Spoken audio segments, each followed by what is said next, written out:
Agora na carta aos Hebreus, por favor. Carta aos Hebreus, no capítulo de número 2.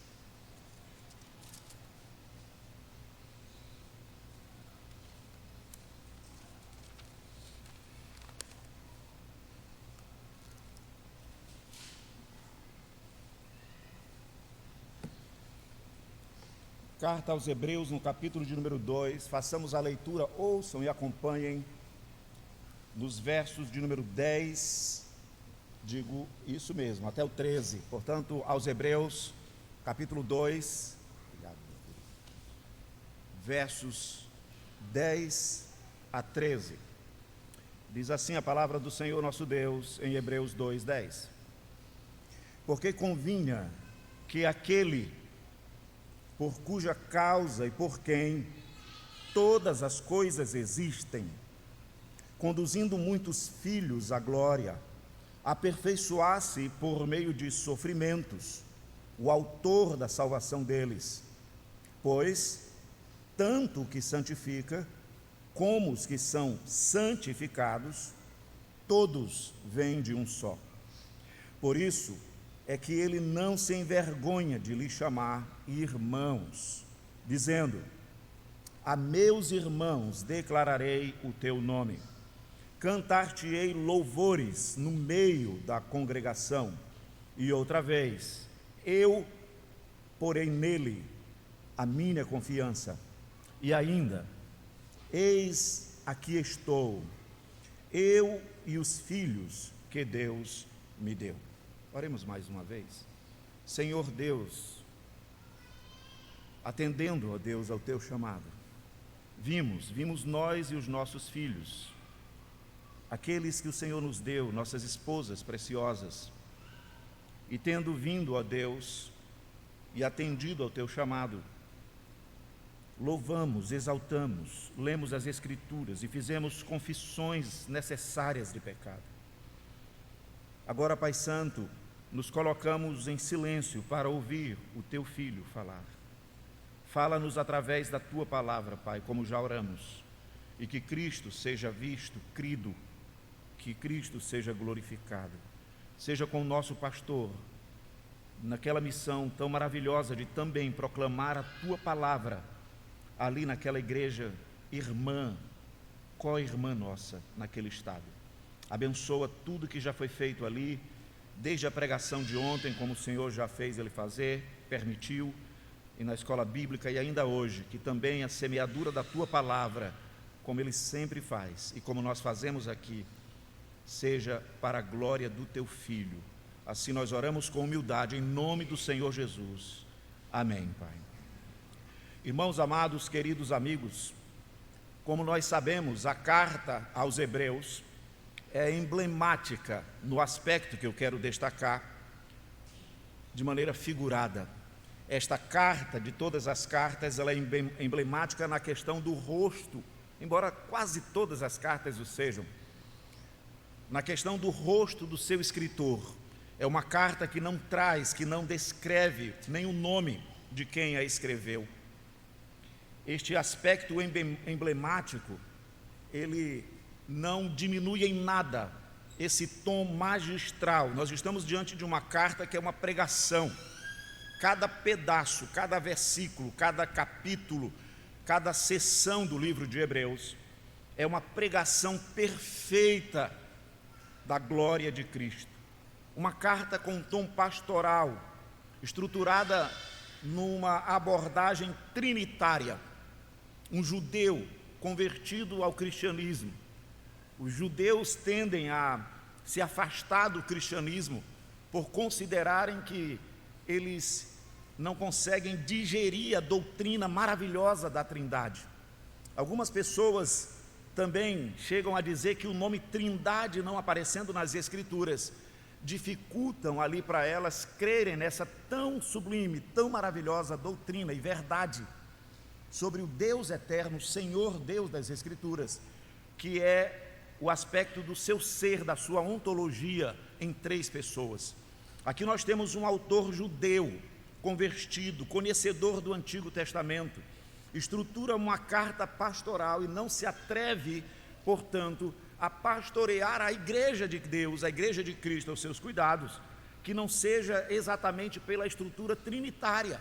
Ele pastoreia e o faz abordando e tomando como certo e reafirmando e até mesmo nos ajudando em muito, mostrando que nós temos um único Deus, que subsiste em 3 pessoas. E este conhecimento ele é muito necessário para nós, para as nossas famílias, para os nossos filhos. A estrutura trinitária do livro de Hebreus é maravilhosa. Ainda que seja trinitária, ela é cristocêntrica. Ela fala do Pai, fala do Filho, fala do Senhor Espírito Santo, mas ela o faz dando ênfase para aquilo que a própria divindade o faz, para a glória do Filho. E é importantíssimo que eu me repita todas as vezes, se for necessário, que num culto reformado de teologia aliancista, nós não precisamos invocar outra pessoa da divindade quando estamos invocando, quando estamos adorando a pessoa do Filho. Nós não podemos trazer aquela herança lá da igreja romana, que ora ao Pai, ora ao Filho, ora ao Espírito, numas ladainhas de repetições desnecessárias e incorretas, assim, até blasfêmicas. Porque se eu estou dizendo, Deus Pai, tem misericórdia de mim, se eu estou dizendo, Deus Filho, tem misericórdia de mim, se eu estou dizendo, Deus Espírito Santo, tem misericórdia de mim, eu estou desassociando as pessoas da divindade, eu estou ferindo a unidade desse Deus maravilhoso, eu estou descrendo que este Deus está presente no seu Filho, como ele disse para Filipe: Filipe, quem vê a mim, vê o Pai. O autor aos Hebreus, como judeu, então, ele é uma palavra definitiva para nós sustentarmos de maneira muito vigorosa esta doutrina maravilhosa. Mas ele o faz, e eu dizia, com ênfase na pessoa do Filho. Esta carta é cristocêntrica, ela alterna, ela vai trazendo várias contundentes exortações. Alguém falou que as exortações de Hebreus são, na verdade, condenações do pacto. Elas são palavras tão fortes aqui que não é apenas uma exortação, que às vezes a gente diz assim, o pastor falou para mim um negócio assim. Não, o autor aos Hebreus, ele fala com tanta seriedade nessas exortações, que elas são de fato condenações do pacto, da quebra do pacto. E então nós estamos diante dessas exortações necessárias, mas não sabemos quem a escreveu, e nós estamos, portanto, diante de uma carta que nós não conseguimos ver o rosto do seu autor, do seu escritor, mas nós sabemos exatamente quem é o seu autor. O autor desta carta, como diz a própria Escritura Sagrada, é o Senhor Deus. Toda a Escritura é inspirada por Deus.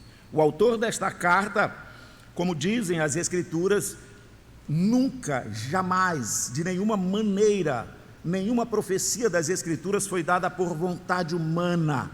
Nunca, nenhuma profecia veio da vontade do seu escritor, mas ela vem da vontade do seu autor. Antes, o Senhor Deus falou através de homens santos, através de um mover do Senhor Espírito Santo. É muito importante, irmãos, e esta é uma das minhas intenções, você saber o que você está lendo, saber o que você tem na frente. Você não apenas dizer é a palavra do pregador que eu confio, você dizer é a palavra do Senhor Deus, na mão de um pregador que eu confio. Antes de tudo é a palavra do Senhor Deus. O Senhor Deus, através do seu Espírito Santo, é o único autor. Nós ensinamos para os nossos filhos, as Escrituras têm pelo menos 40 autores, aí nós vamos corrigir, 40 escritores. Ela foi escrita pelo menos por 40 escritores, mas ela só tem um autor. Isto significa que por trás de cada livro há um rosto do autor das Escrituras Sagradas. Por trás de cada escritor há um rosto por trás do autor, e esse autor é o Senhor Deus. Nunca, jamais, nenhuma profecia das Escrituras foi dada por vontade humana. Antes, Deus fala através de homens santos, movidos pelo Senhor Espírito Santo. Portanto, certamente, há um rosto por trás destes 66 livros aqui. Há um rosto por trás do livro de Hebreus, e não é apenas o rosto do seu escritor, é o rosto do próprio Deus, é a pessoa do próprio Deus. Quando Josué, e essa introdução eu faço porque eu quero me valer dela, quando Josué, que é o primeiro intérprete da Bíblia, não havia nada escrito por muitos anos, então Moisés escreveu 5 livros. Moisés morreu e pela primeira vez um crente abriu as escrituras sagradas, e ele teve que ler nas escrituras. Esse crente foi Josué, e ele teve que interpretar as escrituras. Quando Josué, o general que substituiu Moisés, quando ele lê as escrituras, ele vê o rosto de Moisés por trás daquilo que foi escrito, mas ele sabe que para além de Moisés, ele estava diante de palavras do Deus Yahvé, o eu sou, o Deus de Isaac, o Deus de Abraão, o Deus de Isaac, o Deus de Jacó. Quando nós abrimos as escrituras, então nós precisamos ter esta percepção: quem está falando, quem está por trás da fala. É bem desafiador. Qual é a intenção dos autores daquilo que foi escrito? E ainda, preparando-vos para a exposição do texto em si, as escrituras falam que um homem, um alto funcionário de uma rainha de Candace, um lugar que não conhecemos, ele vinha numa carruagem lendo as escrituras em hebraico. Ele podia ler as escrituras não traduzidas, não era português, não era latim, não era grego, era em hebraico.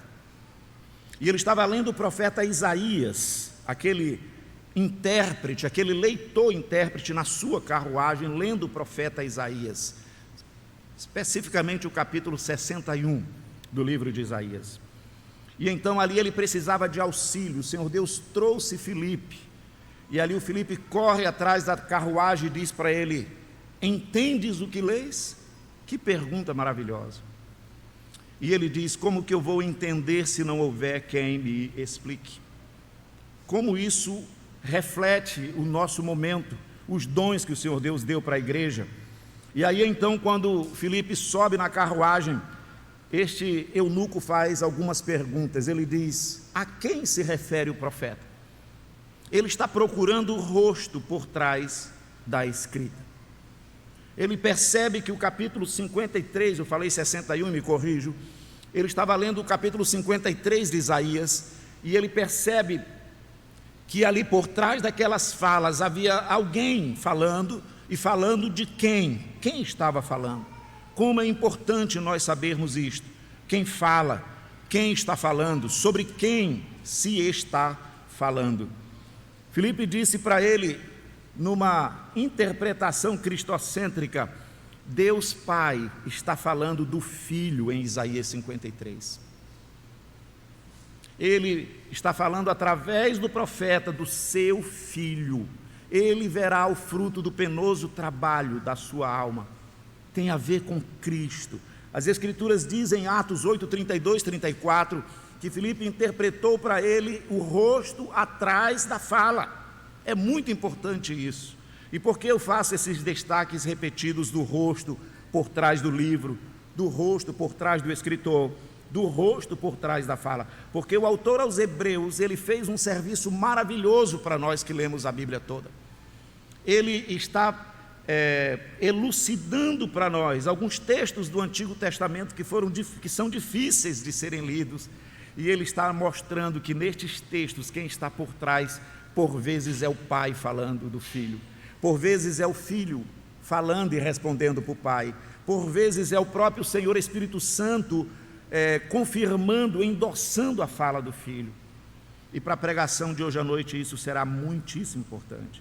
O escritor aos Hebreus, portanto, embora não vejamos o seu rosto, não sabemos o seu nome, mas ele nos elucida de maneira inspirada, ou seja, de maneira perfeita, correta, essas falas intratrinitárias no Antigo Testamento.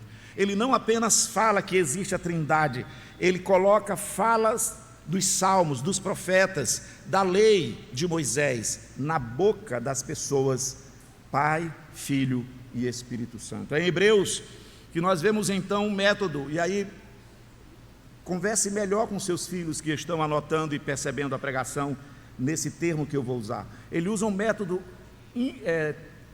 trinitário, das 3 pessoas, mas ele vai para uma exegese prosopológica. Essa palavra precisa ser entendida, muito fácil para a época de Cristo. A palavra prósopo ou prosopó, ela era uma palavra que significava rosto, e logia é conhecimento, é o rosto por trás do conhecimento. Os artistas iam para os palcos com aquelas máscaras, e vocês lembram daquelas máscaras que hoje estão mais ligadas à internet? Eu esqueci aqui aqueles invasores de internet, né? Aquele rosto, aquela máscara chamava prósopo. Então a exegese prosopológica é todo um trabalho de ler a Bíblia sabendo de quem são estas falas, a quem se refere o texto. E o autor aos Hebreus, então, ele faz um trabalho maravilhoso, inspirado para o Salmo 2, para o Salmo 45, para o Salmo 22, para tantos outros textos das Escrituras, e ele vai dizer assim: aqui por trás desta fala é o Pai falando para o Filho, é o Filho respondendo para o Pai, é o Senhor Espírito confirmando estas falas. É exatamente isto que nós estamos vendo no capítulo 2, no verso 10. O capítulo 2, verso 10, porque convinha que aquele por cuja causa e por quem todas as coisas existem, conduzindo muitos filhos à glória, aperfeiçoasse por meio de sofrimentos o autor da salvação deles, pois tanto que santifica como os que são santificados, todos vêm de um só. Ele fala do Pai, ele fala do Filho, ele fala da igreja, e ele diz que há uma união entre nós e Cristo, e há uma união entre Cristo e o Pai. E então ele diz: por isso é que ele não se envergonha de lhe chamar irmãos, dizendo, ele quem? O Filho, dizendo. Aí ele cita aqui um texto das Escrituras veterotestamentárias. O capítulo 2, verso 12, é uma citação do Salmo 22. Você abre o Salmo 22, por favor, e você vai perceber que todo aquele que lê este salmo percebe que este salmo vai além de Davi. Mas a gente fica pensando de que maneira teológica correta nós vamos afirmar para os judeus, para os muçulmanos, para aqueles que são romanos ou que não são evangélicos, que aqui é a voz de Cristo. Eu digo, basta abrir em Hebreus. Hebreus vai dizer que o Salmo 22, por favor, escrito por Davi.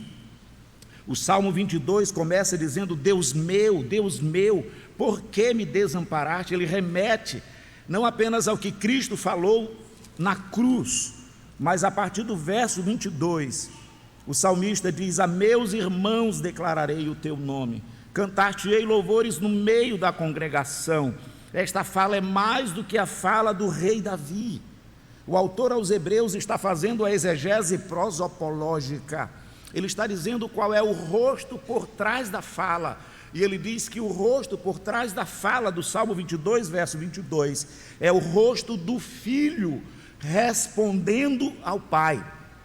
Então é uma maravilha de fundamentação trinitária da pessoa de um Deus que não é inventado por nossa mente, mas é revelado de acordo com as Escrituras.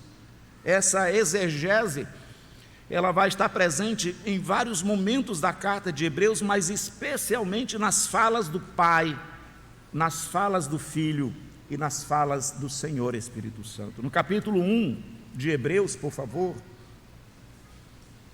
o escritor aos Hebreus, que nós não conhecemos o nome, mas estamos agradecidíssimos por esse trabalho maravilhoso,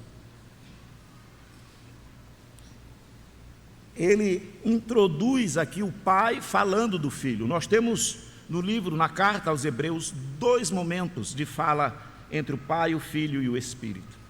No capítulo 1, então, no verso de número 5, pois a qual dos anjos disse jamais: tu és meu filho, eu hoje te gerei. Aqui é uma citação. Todas as vezes que o texto aparece destacado da margem da Bíblia sua, ele tem um destaque como se fosse uma poesia. Ele está falando, ele está trazendo uma citação do Antigo Testamento, uma citação, no caso aqui, do Salmo de número 2, verso 7. Aqui ele está dizendo que o pai está falando do filho. E ele diz que o pai falou do filho no Salmo 2, verso 7, irmãos. Quantas vezes nós lemos o Salmo 2? Quantos judeus têm lido o Salmo 2 e eles não têm se apercebido desta verdade? O Salmo de número 2, especialmente no verso de número 7, ele diz: proclamarei o decreto do Senhor, ele me disse, tu és meu filho. Não, aqui não é sobre Davi. Aqui é uma conversa que aconteceu, e aqui notem, por favor, possivelmente de acordo com a interpretação inspirada de Hebreus, na redenção, na história da redenção. Ele está dizendo que houve um momento onde, antes de tudo, o pai falou para o filho estas palavras. Ele diz aqui aí Hebreus, no capítulo 1, verso 5, pois a qual dos anjos disse jamais, tu és meu filho. Ali, quando existia apenas o pai, o filho e o Senhor Espírito, não tem mundo, não tem pessoas, não tem anjos, não há demônios, não há nada criado, apenas ele, subsistindo na forma divina, eterna. Ele diz, tu és meu filho, eu hoje te gerei. O gerar não significa criar. E outra vez eu lhe serei pai, e ele me será filho. Esse tom, esse sentido do tempo verbal, de que eles estão na eternidade dizendo qual vai ser o papel, a missão, a função do filho. É maravilhoso perceber o autor aos Hebreus nos chamando a atenção para isso. Ele diz aqui no verso de número 6, e novamente, ao introduzir o primogênito no mundo, a conversa aqui, ela tem dois momentos. Um momento que ele não diz quando é, ele apenas diz, tu és meu filho. E aqui eu estou dizendo, como vou mostrar depois, que é lá na aliança da redenção. Mas quando o filho entra na nova aliança, quando ele encarna, diz o verso 6, e novamente ao introduzir o filho, o primogênito no mundo, diz, e todos os anjos de Deus o adorem. Ainda quanto aos anjos, diz, aquele que a seus anjos faz ventos e a seus ministros labaredas de fogo. Mas acerca do filho diz, observe, o pai falando do filho, quando o filho entrou no mundo. O que o pai está falando? O autor aos Hebreus coloca uma fala na boca do pai. Esta fala, ela é retirada, ela está destacada da posição correta do texto. Ela tem um destaque como se fosse uma poesia. Então, no verso 8, ele está fazendo citação do Salmo 45. E ele está dizendo qual é o rosto que está por trás da fala no Salmo 45. Ele está usando essa exegese prosopológica. Ele está fazendo um bem muito maravilhoso para a igreja saber que nas Escrituras toda o Filho está presente, o Pai está presente, o Senhor Espírito está presente. E aqui então no capítulo 1, no verso 8, o pai fala do filho, teu trono. E o que o pai diz do filho? Ó Deus. Como nós precisamos pensar nisto? Aqui é um ponto definitivo para judeu, para qualquer outra pessoa que duvide da divindade de Cristo. Teu trono, ó Deus. É o pai falando do filho. Ele não é apenas uma representação, não é apenas uma emanação, não é apenas uma manifestação da divindade do Pai. Ele é Deus também, e não há dois deuses, não há três deuses, mas há três pessoas na divindade. Então o autor aos Hebreus é trinitário, o autor aos Hebreus é cristocêntrico, porque o Pai está falando do Filho, e dizendo, o teu trono, ó Deus, é para todo o sempre. Ele diz mais no verso 8, e cetro de equidade é o cetro do seu reino. Por quê? Porque este filho, já lá no começo da sua encarnação, ele já sabe de todas as coisas, ele ama a justiça, ele vai continuar amando a justiça, ele não vai prevaricar, ele vai continuar fiel, amar-te a justiça, odiar-te a iniquidade. Por isso o teu Deus, o teu Deus te ungiu, ele é ungido, ele é o Cristo ungido, com óleo de alegria, como a nenhum dos teus companheiros. Ele diz mais sobre o Filho, e ainda, no princípio, Senhor, lançaste os fundamentos da terra. Cristo estava no princípio com Deus, no princípio era o Verbo estava com Deus e o Verbo era Deus. Irmãos, esses textos, estas elucidações do escritor aos Hebreus, elas são maravilhosas para o entendimento evangélico, para o entendimento da igreja nos dias de hoje reformada, para nós podermos sustentar verdades e dizer a palavra de Deus é maravilhosa. Não é a pregação apenas que é maravilhosa, entenda isso, é a palavra, a pregação me levando para a palavra, a pregação me levando para Cristo, como nós fazemos o tempo todo, e não é um capricho de determinados pastores, e não é apenas uma metodologia, não, é uma necessidade, como nós precisamos ser levados para Cristo. Tendo posto isso, e aqui interrompendo essa comprovação da fala, do diálogo entre a Trindade, mas para ir logo para o primeiro ponto, para eu remir o tempo hoje, eu quero que vocês percebam que no capítulo 2, dos versos 10 a 13 que nós lemos, o autor aos Hebreus vai pastorear o coração da igreja, trazendo uma definição maravilhosa do que é pregação. E assim como nós dissemos que há um rosto por trás dos escritores, que há um rosto por trás das falas nos salmos, e o autor aos Hebreus faz esse trabalho, o autor aos Hebreus aqui nos mostra que há um rosto por trás da pregação. Irmãos, nenhuma igreja vai perseverar até a volta de Cristo em fidelidade, se não souber o que é pregação. Nenhuma comunidade da fé, seja ela reformada, seja ela evangelical, seja ela o que for, nenhuma família vai ficar de pé se nós não tivermos uma sustentação alta do que seja pregação. Se dermos um papel para as pessoas e pedirmos para elas dizerem o que é pregação, nós vamos ficar estarrecidos, porque é exatamente isso que nos moveu para este lugar. Você arrumou os seus filhos em casa, você se dirigiu para o carro, você veio para a igreja para ouvir uma pregação. E o que é pregação? Em que consiste a pregação do Evangelho? Em que consiste a pregação da palavra do Senhor Deus? É exatamente, talvez nisto que consiste uma das razões de nós estarmos tão enfraquecidos em nós mesmos, como família, como pessoas, como igreja, por desconhecermos a natureza correta da pregação, do que está acontecendo agora no púlpito e em outros lugares. O autor aos Hebreus, então, aqui, ele vai nos levar para um conceito correto, sólido, trinitário, bíblico, sobre o que é pregação.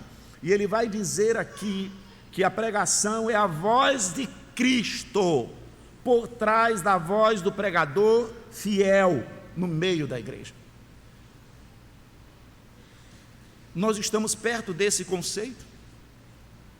Não é à toa que o inferno está bombardeando os púlpitos. Não é à toa que o inferno fez com que a igreja de Corinto tivesse Paulo como sendo o único pregador, Cefas como único pregador, Apolo como único pregador de preferência. Não é à toa que a igreja se contenta em ter apenas um pastor de preferência e não percebe que o pastoreio é feito por Cristo.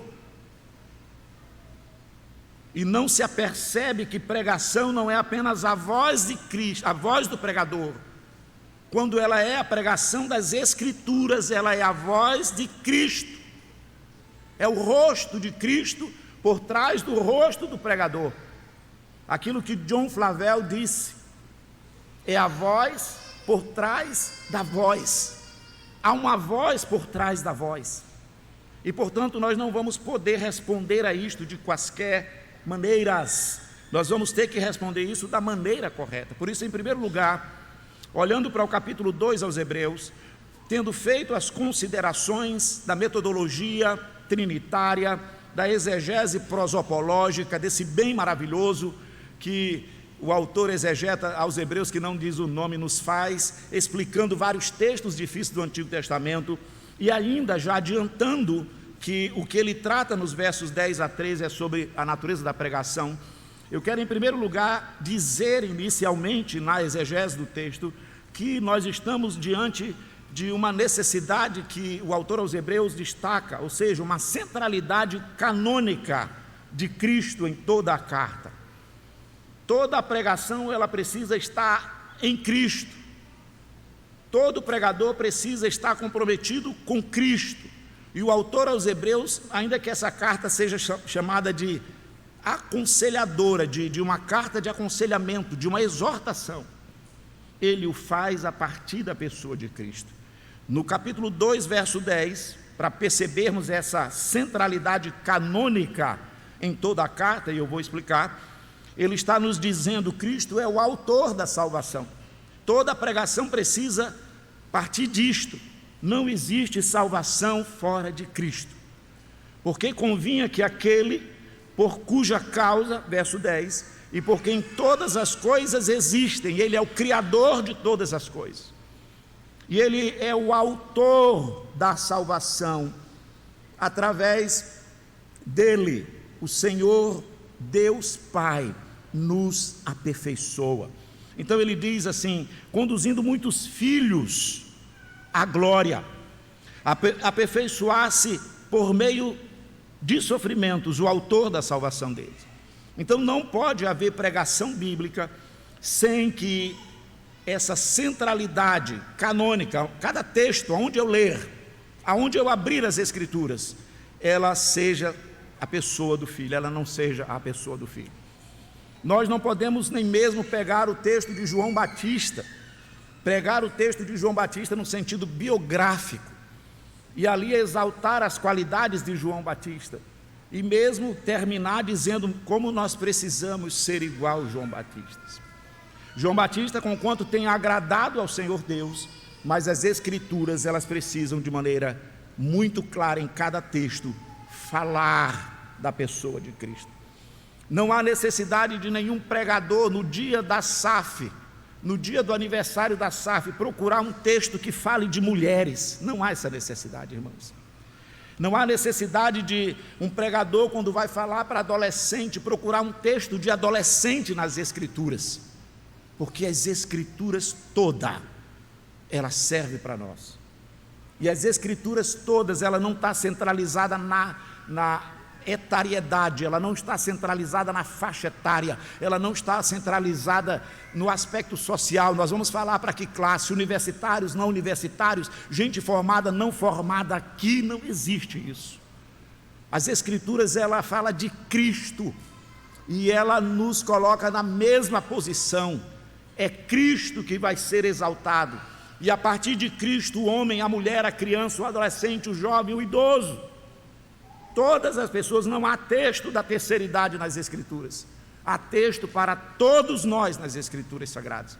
Eu posso pregar para a criança em Gênesis 1, e posso pregar para a criança no Salmo que fala de ser ancião, ou mesmo da velhice.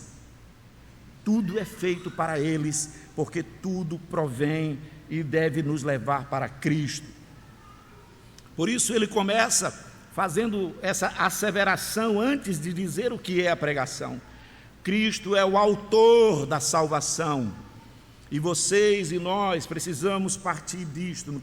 Aqui no capítulo 2, verso 11, sobre Cristo, ele diz: Cristo é aquele que nos santifica, e Cristo vem do Pai, e nós que fomos e que estamos sendo santificados, também, de maneira maravilhosa, estamos em comunhão uns com os outros. Observe o verso 11, ele diz: pois tanto que os santifica, como os que são santificados, todos vêm de um só. Observe o que ele está dizendo, o que é a igreja, para poder dizer o que é a pregação. Ele diz que a centralidade da igreja deve estar em Cristo, porque Cristo é o autor da nossa salvação. Isto é centralidade canônica em toda a carta.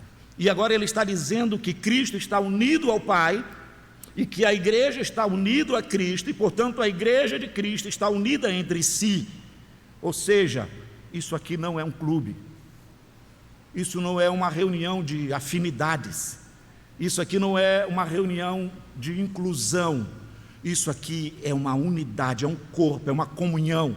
A Bíblia se refere, ou as nossas confissões se referem a nós nesta reunião aqui como sendo a comunhão dos santos. Uma comunhão, não é uma agregação apenas. Há os que estão nesta comunhão e há aqueles que não estão nesta comunhão. Nesse sentido ele diz, pois tanto que santifica como os que são santificados, todos vêm de um só. Por isso é que ele não se envergonha de lhe chamar irmãos. Essa é a nossa comunhão com ele. Nós estamos unidos a ele, nós estamos unidos a Cristo e Cristo está unido ao Pai. Então isto muda toda a nossa natureza, isso muda toda a nossa perspectiva. Não haverá projeto, não haverá programação como se nós fôssemos apenas uma instituição ou uma entidade qualquer. Não haverá modelo para nós trabalharmos como a nossa IPB equivocadamente faz, um calendário de todas as datas. Nós vamos ver aquilo que tem a ver com a comunidade dos santos. Há datas que não interessam para nós, há datas que contradizem a nossa fé no calendário da IPB. E não há porquê nós colocarmos ela no lugar da adoração, no lugar do dia santo. Ou seja, a centralidade está na nossa unidade com Cristo. Nós somos uma comunidade de santos. Ele não se envergonha de chamar-nos de santos. Nós, de irmãos santos. É o que diz as Escrituras aqui. No capítulo 2, ainda no verso 17. Por isso mesmo, convinha que em todas as coisas se tornasse semelhante aos irmãos, para ser misericordioso e fiel sumo sacerdote nas coisas referentes a Deus e para fazer propiciação pelos pecados do povo, pois naquilo que ele mesmo sofreu, tendo sido tentado, é poderoso para socorrer a irmandade, essa comunhão, os que são tentados. Aí no capítulo 3 ele diz, por isso, santos irmãos. Então, antes de tudo, nos versos 10 e 11 do capítulo 2, ele nos mostra qual é a natureza da congregação, qual é a natureza da igreja. Não é um ajuntamento, não é uma agremiação, é uma comunhão na pessoa do Filho. Assim como esse Filho está em comunhão com o Pai e com o Senhor Espírito Santo. Irmãos, o destaque para a pessoa do Senhor Espírito Santo é porque é proposital, mas é sem intenção de diminuir ou de classificar quaisquer outras pessoas, o Pai e o Filho. É porque, invariavelmente, a igreja se refere, e eu nem tenho mais o costume de falar, Espírito Santo, como se fosse algo apenas imaterial e não fosse uma pessoa. Conquanto ele seja Espírito e ele não seja matéria, mas ele é uma pessoa. Então, baseado em Paulo, falando aos Coríntios, eu sempre me refiro ao Senhor Espírito Santo, naturalmente, como sendo Senhor Espírito Santo, para que você perceba que ele é uma pessoa divina. Ele não é o teu arrepio, ele não é o que tu sente no pensamento, nada disso é o Senhor Espírito Santo. Ele não é aquela vontade de chorar que você tem, isso não é Espírito Santo.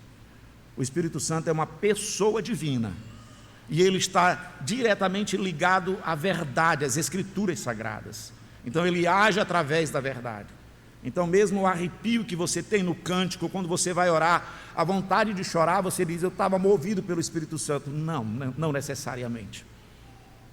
Não necessariamente. Assim como o Filho é uma pessoa, assim como o Pai é uma pessoa, o Filho está presente aqui, e o Senhor Espírito Santo também, e o Pai também, por causa do Filho. Então é neste sentido que a comunidade dos santos é uma comunidade de santos irmãos, diz o capítulo 3, verso 1. E a comunidade de santos irmãos se reúne no dia santo para ouvir uma pregação. Que maravilha de comunhão, irmãos. Que maravilha de verdade. Somos a comunidade dos santos irmãos em Cristo Jesus. Essa centralidade canônica de Cristo é porque, como nós vamos ver nessa última parte agora, o autor aos Hebreus vai pegar textos da Bíblia toda para mostrar que Cristo é o Filho de Deus e que Cristo é Deus. Segundo e último lugar, olhando no capítulo 2 do livro aos Hebreus, especialmente nos versos 12 e 13, mas apenas o verso 12, nós temos aqui uma sublime descrição da natureza da pregação. Já vimos que ele mostra o que é a comunidade dos santos, uma comunidade de pessoas ligadas a Cristo, portanto ligadas ao Pai também, ligadas ao Espírito. Mas agora ele vai, de maneira magistral, com a exegese que eu falei para vocês, de mostrar quem é o rosto por trás das falas aqui no Antigo Testamento. Ele vai fazer um diálogo no qual o Senhor Jesus responde ao Pai. Lembra que no capítulo 5 o Pai falou do Filho, tanto na aliança da redenção, quanto no momento em que o Filho entrou no mundo. Agora é a resposta do Filho. No capítulo 2, verso 12, é-nos dito assim, dizendo, o Filho dizendo: a meus irmãos declararei o teu nome. Cantar-te-ei louvores no meio da congregação. Esse tempo de verbo futuro, ele nos faz entender que esta é a resposta para a primeira parte da fala do Pai. No capítulo 1, verso 5, o Pai está dizendo: tu és meu filho, eu hoje te gerei. E outra vez, eu lhe serei pai e ele me será filho. E eu disse que aqui é na aliança da redenção. Então, nesta aliança da redenção, o Filho responde: a meus irmãos, declararei o teu nome. Quando o Senhor me enviar, quando eu encarnar, o meu trabalho é proclamar o teu nome, é cantar no meio da igreja. No capítulo 1, verso 6, eu disse que aqui é outro momento, novamente, ao introduzir o primogênito no mundo. Então, neste outro momento, o Filho vai responder ao Pai. Mas agora, no capítulo 2, verso 12, é lá no pacto da redenção. No início de tudo, o Filho vem com a missão de ser o pregador por trás da boca dos profetas. Ele diz: eu vou declarar o teu nome. Cada profeta que se levantou, o Filho estava por trás. Cada pregação cristocêntrica, verdadeira e fiel, é o Filho falando à congregação. O Filho está no meio da congregação, e ele não está apenas no meio da congregação, como diz o verso 12, para cantar louvores, como nós já sabemos. Esse é um aspecto muito maravilhoso, de que a nossa adoração, ela é de tal significado, que não é o que cantamos com a sonoridade da voz, mas é o fato de que Cristo esteja nos louvores, no conteúdo do louvor, na origem do louvor. Por isso não cantamos qualquer coisa. Por isso, ainda que a letra e o ritmo seja bonito, mas quando ele vem de uma comunidade errada, do neopentecostalismo, do adventismo, do romanismo, e tem igrejas reformadas cantando esses grupos, eles não serão cantados aqui, porque quem canta conosco verdadeiramente é Cristo. Senão será apenas a música, e não será a nossa adoração ao Pai, será apenas um louvor de nós para nós, com instrumentalidades maravilhosas. Nós tivemos teólogos internacionalmente conhecidos que defendiam que a igreja deveria ter um grupo de louvor tão técnico, que não importa nem se eles eram convertidos ou não. Entenda isso, dentro da igreja chamada reformada, o que importa é a perícia, é a técnica. Não, não é assim. Importa saber que Cristo está aqui cantando conosco, que a nossa adoração, ela não vai fazer nenhuma diferença no Deus da glória, que é adorado por anjos, por serafins, por querubins perfeitos, sem pecado. E o que ele vai achar de músicas perfeitas? O que nós teríamos para oferecer para eles do ponto de vista musical? Que tenhamos a necessidade de cantar com perícia, sim, mas não que isto seja o ponto para que Deus nos receba. Ele nos recebe por causa de Cristo. Tirando Cristo, nem a maior perícia de música, não sei onde vamos encontrar isso, faz qualquer sentido para a glória ou para o Deus da glória. Nunca fez, nunca fará. Como eu me agradei de ouvir a voz da igreja cantando hoje. Eu venho um pouco aqui. Foi maravilhoso cantar aqui. Maravilhoso cantar. Porque cantar não é para grupo de louvor, irmãos. Cantar não é para aqueles que sabem cantar, é para a igreja cantar. Para a igreja abrir a voz, é a adoração do Senhor Deus. É a gratidão do Senhor Deus. Então nós não temos medo nem vergonha de cantar. Nós sabemos que dentro do nosso coração, estando em Cristo Jesus, Ele suscita louvor dos lábios de criança, e criança não é perfeita, é pecadora, mas Ele suscita esses louvores. Então nós já sabemos que Cristo canta no meio da igreja, mas esse texto diz mais do que isso. Esse texto, como nós estamos afirmando nesse segundo e último lugar, ele traz uma sublime descrição da natureza da pregação, como sendo a voz de Cristo por trás da voz do pregador, assim como Cristo é a voz por trás do cântico da igreja, para o Pai. Cristo é a voz por trás da voz do pregador fiel. Isso nos enche de temor como pregadores.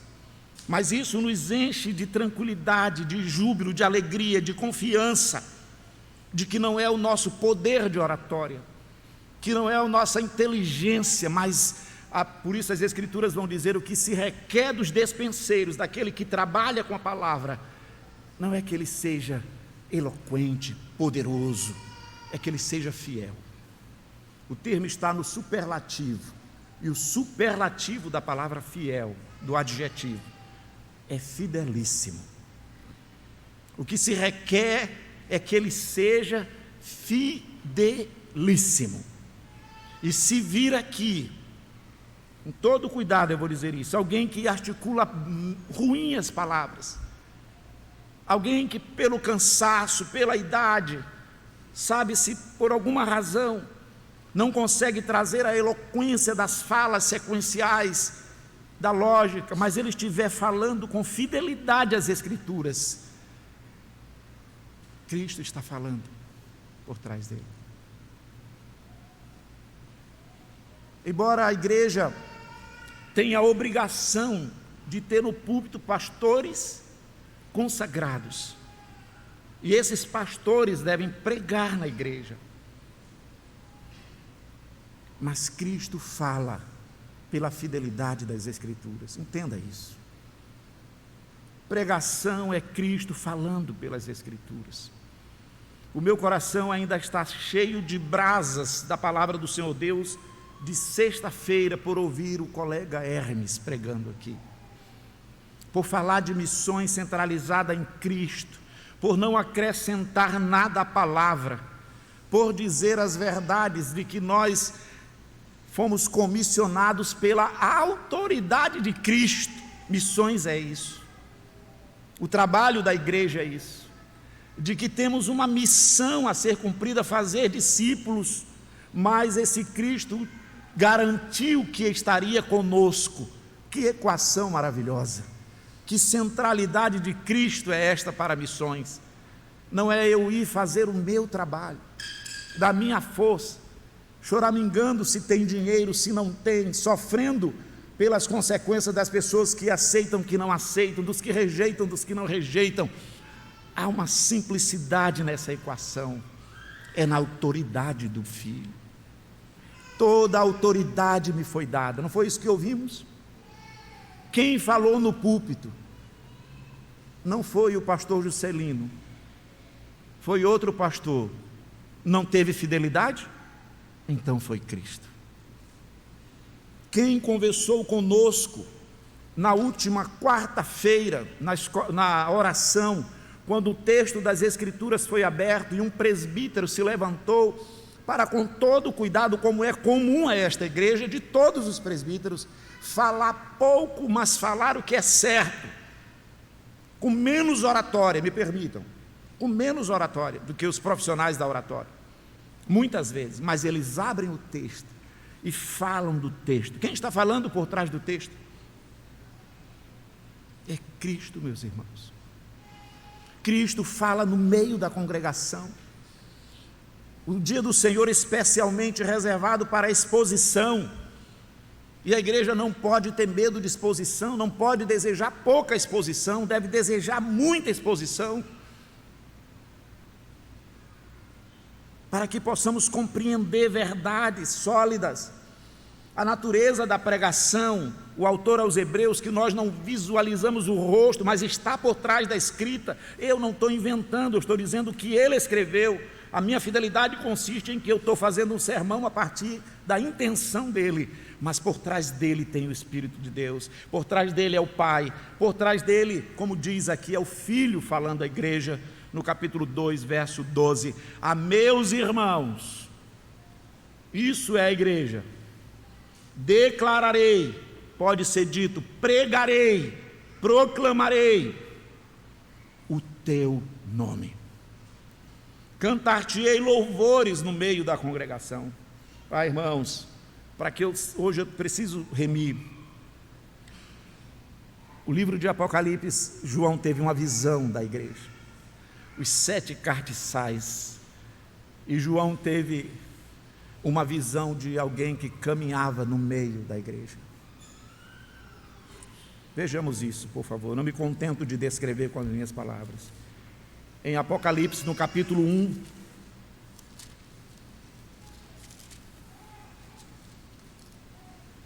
no verso de número 9,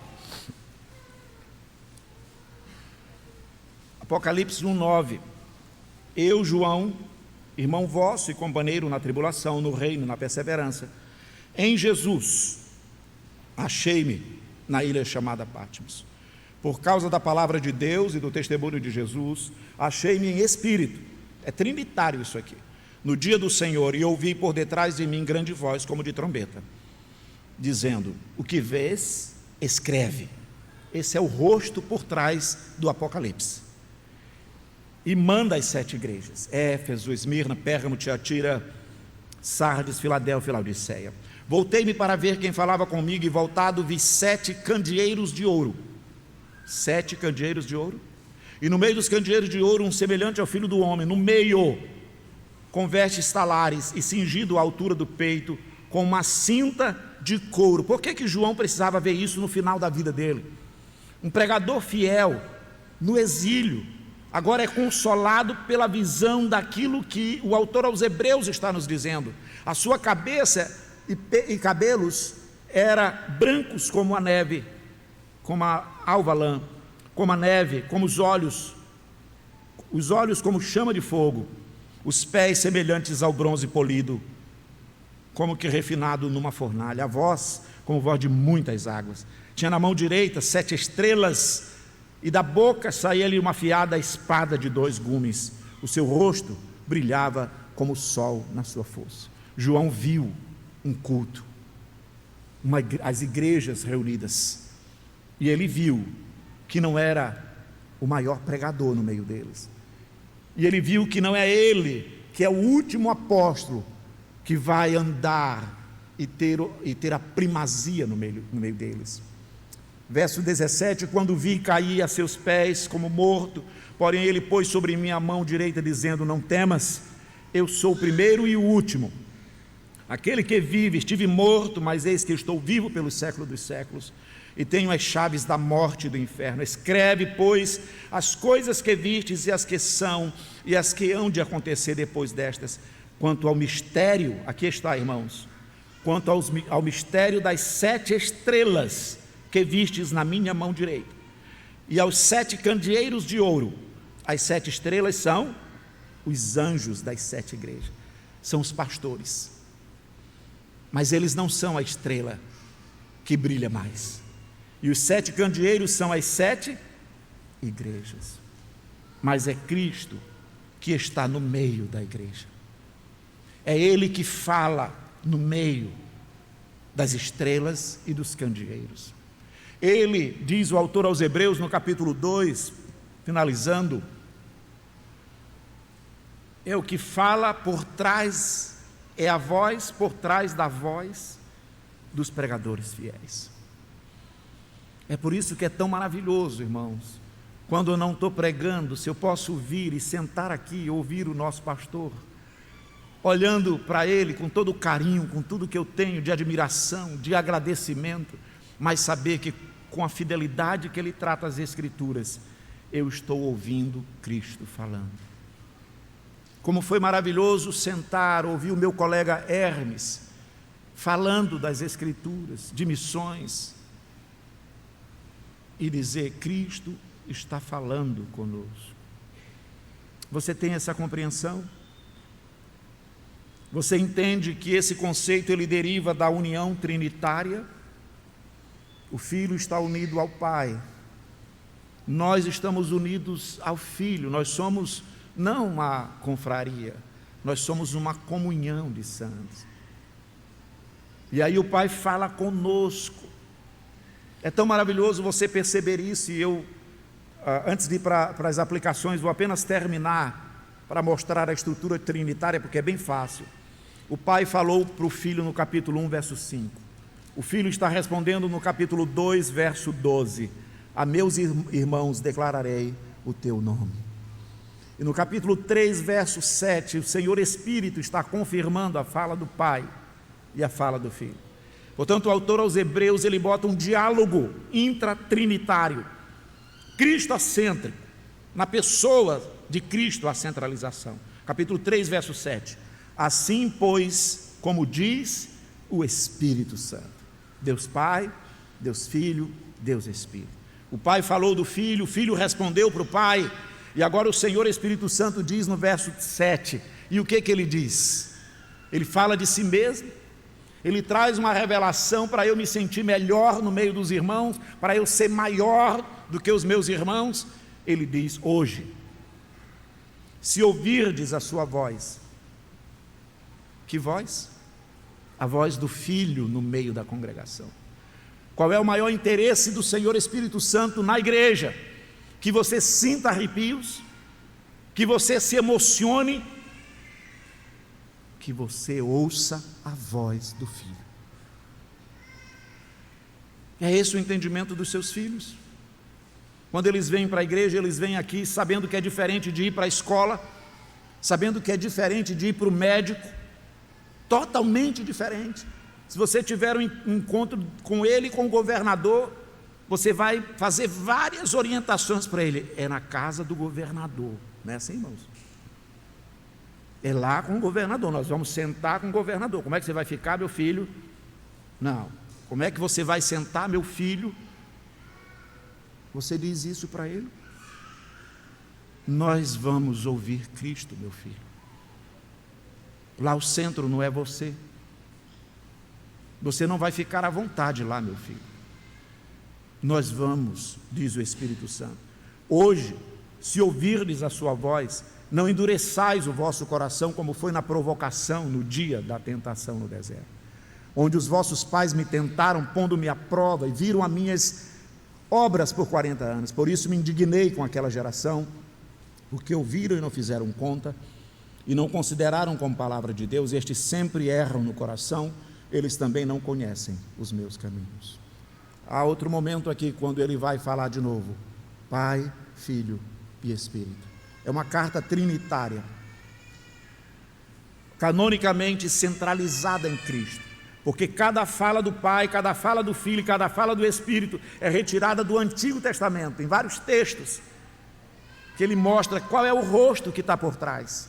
Isso tudo para nos dizer estas duas verdades: que a igreja do Senhor é uma comunidade de irmãos santos.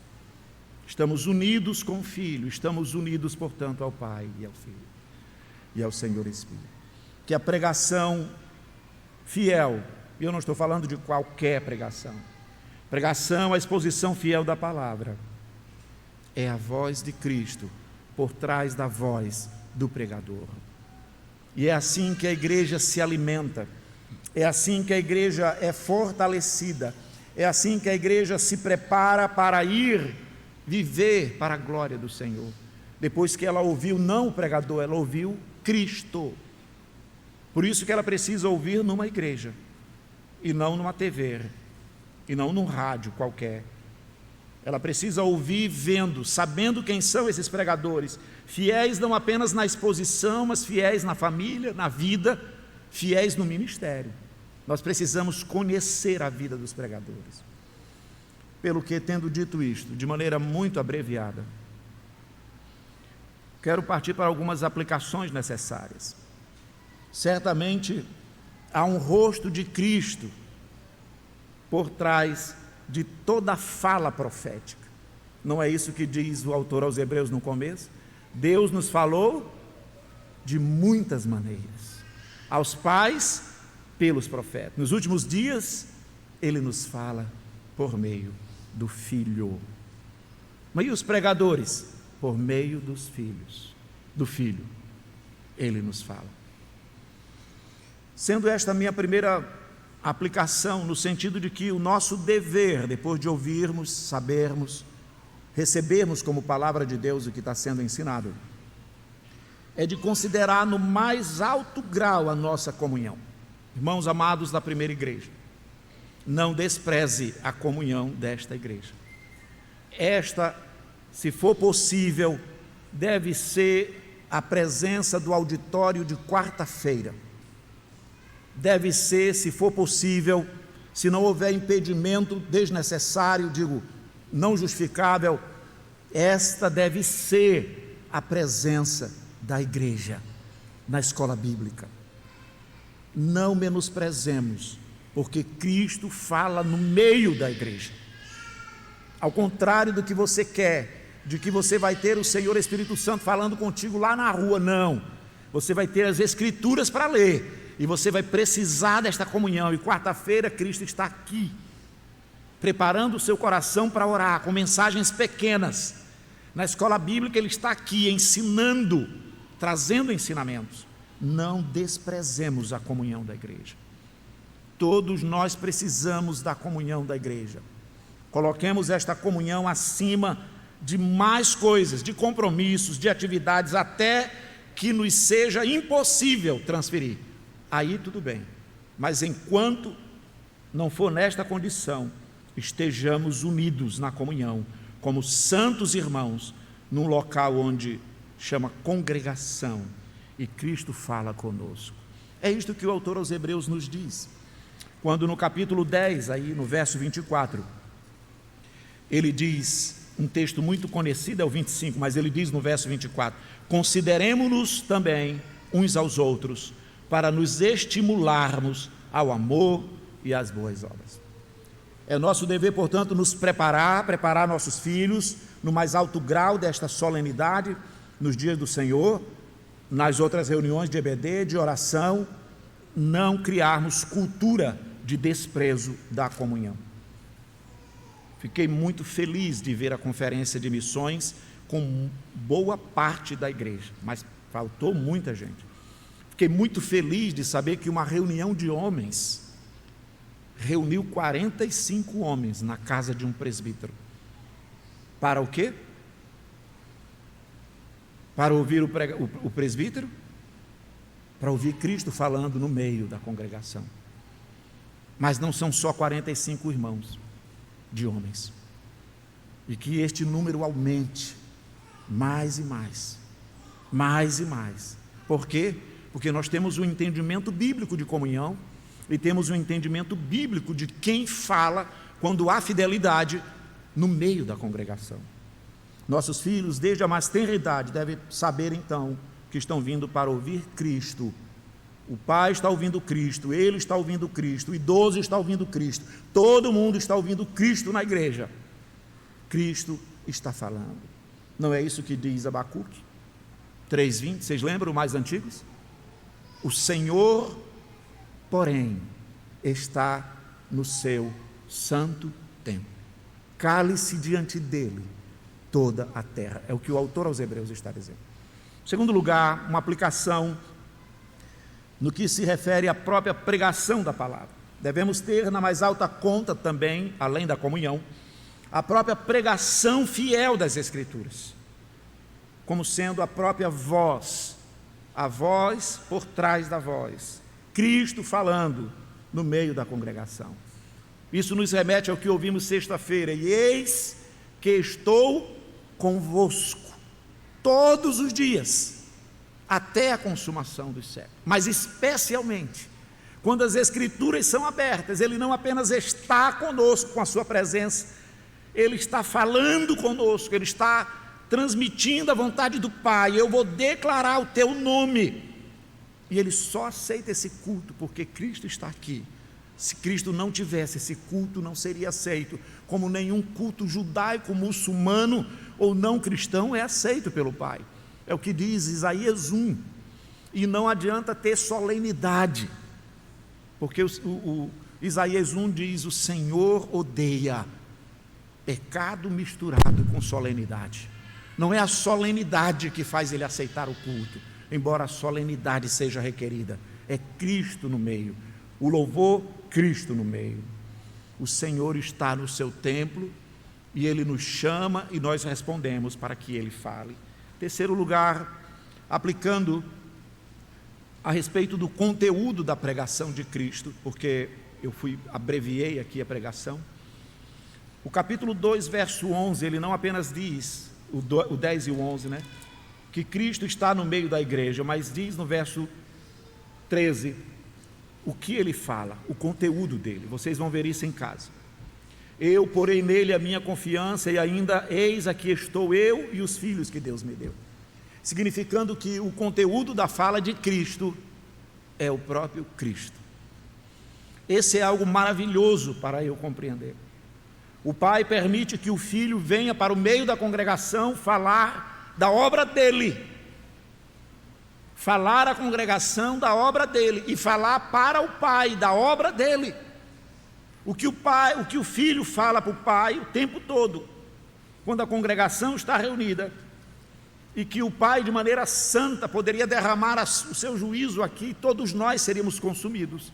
Ele diz: eles são meus filhos. Eu fiz a obra do pacto da redenção.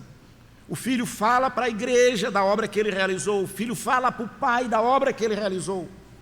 O Filho está no meio da congregação dizendo: eu estou dizendo para eles, Pai, eu porei nele a minha confiança, eu pus no Pai a minha confiança, como vocês têm que pôr no Pai.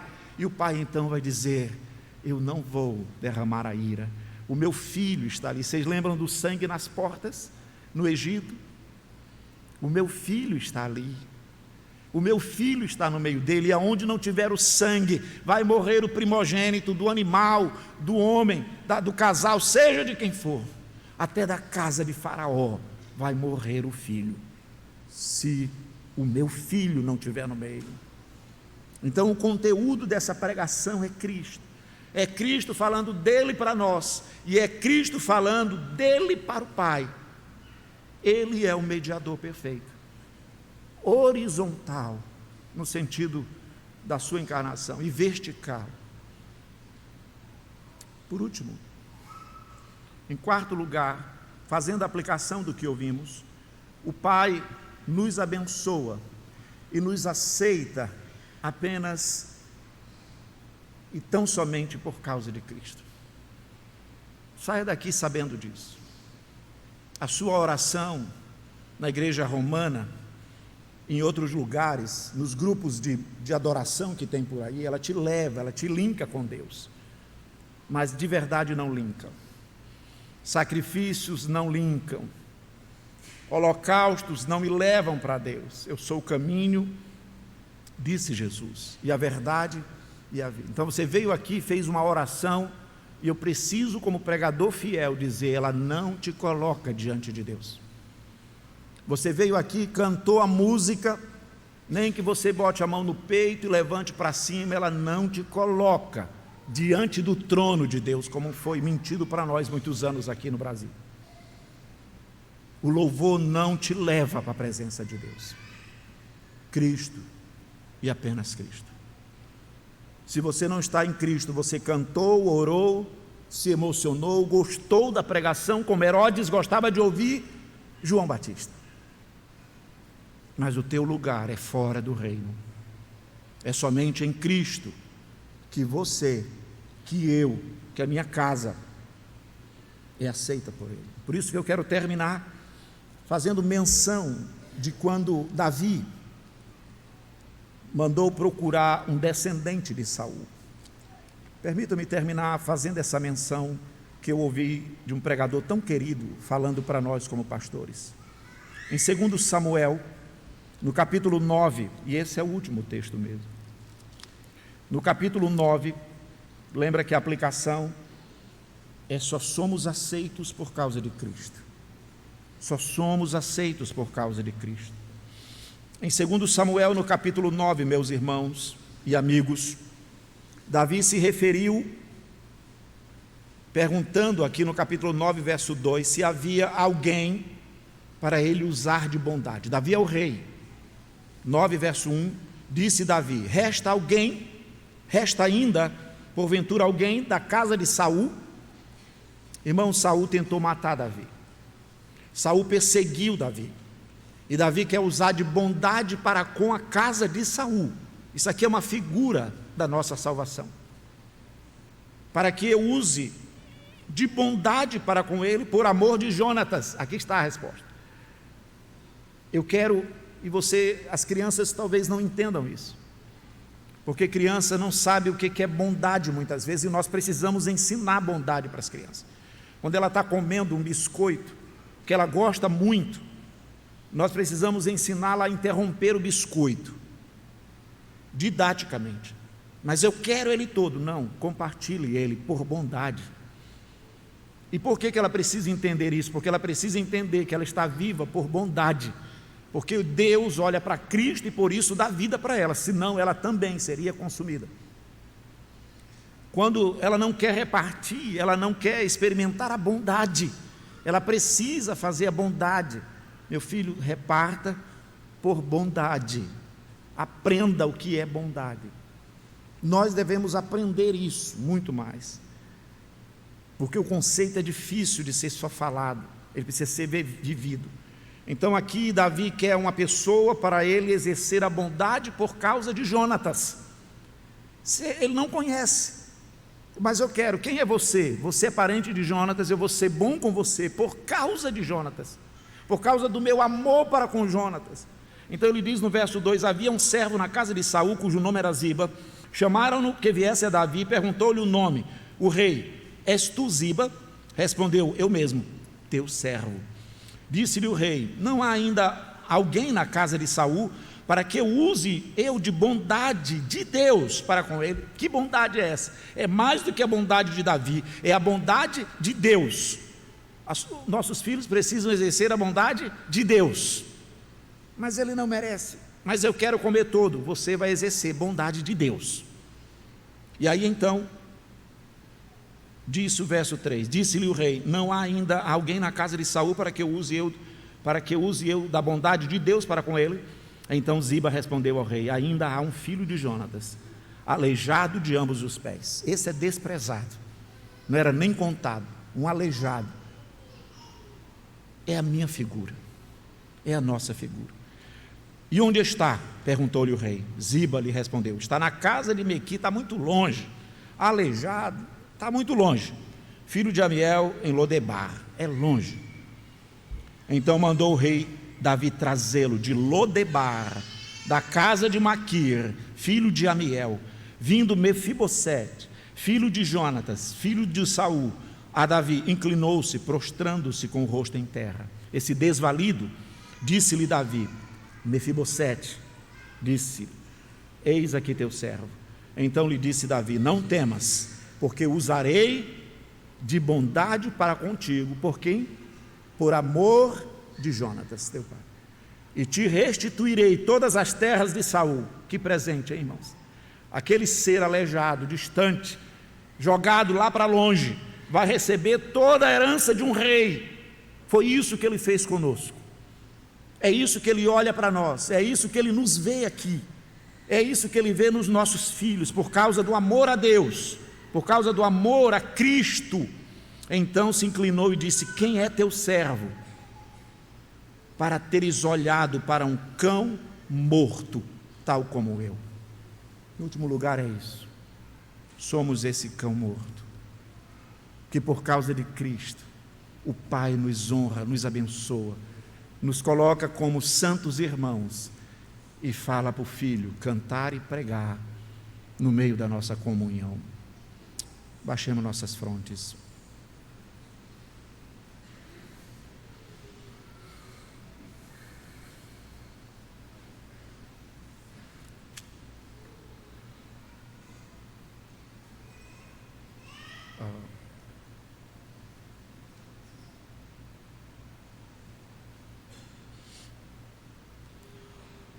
Senhor Deus, amado Pai, louvado seja o Teu nome, ó Deus triuno, Meu Pai, que mais uma vez falou a essa igreja por meio do Teu Filho. Obrigado por tamanha fidelidade para com o Teu povo. Obrigado porque Sua voz sempre vem de maneira tão santa e perfeita lembrar-nos de quem somos e quem Tu és. Tu és Deus e nós somos pó. Como aqui ouvimos, Senhor, não passávamos de cães loucos, vivendo numa imundície, na lama de nosso pecado, ao qual nós amávamos satisfazê-lo, Senhor. Mas houve um dia determinado desde a eternidade, que pelo sacrifício do Teu amado Filho, nós fomos vivificados, capacitados para compreender, Te servir e Te amar, e isso graças a Cristo. Obrigado, Senhor, porque se esse culto foi prestado é porque Cristo, o perfeito sumo sacerdote, levou até o Teu trono de graça tudo aqui que fizemos. Obrigado pela Tua voz, Senhor Jesus, que ouvimos hoje.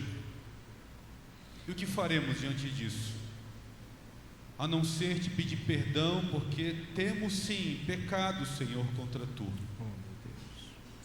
Quantas vezes ouvimos a Tua voz, Senhor Jesus, e não somos verdadeiramente obedientes, fiéis, e Te ofendemos, Senhor.